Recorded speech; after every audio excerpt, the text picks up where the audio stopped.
আজ ছেলের স্ত্রীর থেকে মা পরেশান হয়ে যাচ্ছে, এবার স্ত্রী এইদিকে মায়ের থেকে পরেশান হয়ে যাচ্ছে যে আমার শাশুড়ি মা আমাকে দেখতে পারে না, আমার শাশুড়ি মা আমাকে বারে বারে প্রশ্ন করে। এই জায়গায় দুইজনেরই দোষ আছে।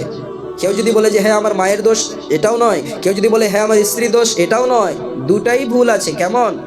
দেখুন, স্ত্রী যখন নিজের বাড়িতে থাকছে, নিজের মায়ের সঙ্গে সুন্দরভাবে কথাবার্তা, নিজের বাবার সঙ্গে সুন্দরভাবে কথাবার্তা, নিজের মায়ের বাড়ি গেলে খুব ভালো।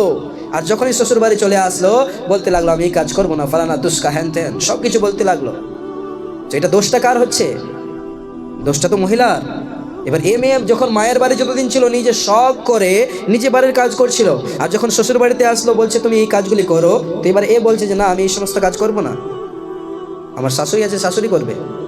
তোমার শাশুড়ি তো এতদিন ধরে তোমার বাড়ির সমস্ত কাজ করতে করতে এসেছে, এখন তো তোমাকে নিয়ে এসেছে, তুমি করো। তোমাকে তো নিয়ে আসা হয়েছে, বড় শাশুড়ি বড় আশা করে নিয়ে এসেছে আমার বৌমা আসবে, আমার সেবা যত্ন করবে, আমার দেখাশোনা করবে। আর এদিকে শাশুড়িদেরও ভুল আছে। যতদিন পর্যন্ত নিজের মেয়ে বাড়িতে ছিল, নিজের মেয়েকে 10টা পর্যন্ত ঘুমাতে দিত, 11টা পর্যন্ত ঘুমাতে দিত, 8টা পর্যন্ত ঘুমাতে দিত। কিছু মেয়েকে বলতো না যে মেয়ে উঠে যা, আয় বাড়ির সমস্ত কাজ করে নে। নিজের মেয়ে ছিল, যখন বিবাহ দিয়ে অন্যজনের কাছে দিয়ে দিল, এই দিক থেকে ছেলের জন্য বিবাহ দিয়ে ছেলের স্ত্রী বাড়িতে আসলো, সেই ছেলের স্ত্রী নিজের পুতও যদি 8টা পর্যন্ত ঘুমায়, চোখে লেগে যাচ্ছে। বাইরে গিয়ে এলান করে বলছে, পাড়া প্রতিবেশীর কাছে বসে বলছে যে আমার পুতুটা একদমই ভালো না, 8টার সময় ঘুম থেকে ওঠে, বড় অলস, এই ধরনের বাক্য বলে থাকে। আল্লাহু আকবার। কেন? আপনার মেয়ে, নিজের মেয়েকে যেরূপ আপনি দেখছিলেন সেরূপ আপনার পুতুকে আপনি দেখতে পারবেন না? সে তো অন্য কেউ নয়, আপনার ছেলেরই স্ত্রী। আপনি যদি তার সঙ্গে সৎ ব্যবহার করবেন, ভালো ব্যবহার করবেন, তো আপনার পুতও আপনার ছেলের সঙ্গে ভালো ব্যবহার করবে। আর আপনার ছেলের সঙ্গে ভালো ব্যবহার করলে অটোমেটিক্যালি আপনার ছেলে আপনার সেবা যত্ন করবে যে না মা আমার খুব ভালো।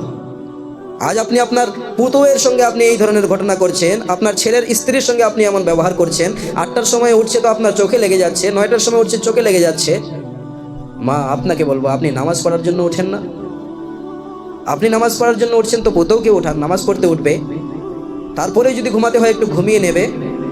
নিজের মেয়ের সঙ্গে যে রূপ ব্যবহার করেন সেই রূপ পুতোয়ের সঙ্গে ব্যবহার করতে হবে।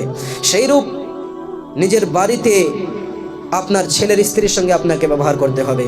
এই সমস্ত কথা সকলে খেয়ালে রাখবেন। আর তার সঙ্গে সঙ্গে কেউ একে অপরের দিকে ধ্যান দেবেন না, নিজেরটা ধ্যান দিন যে আমি কি ভুল করছি। আমি যতক্ষণ পর্যন্ত সঠিক খবর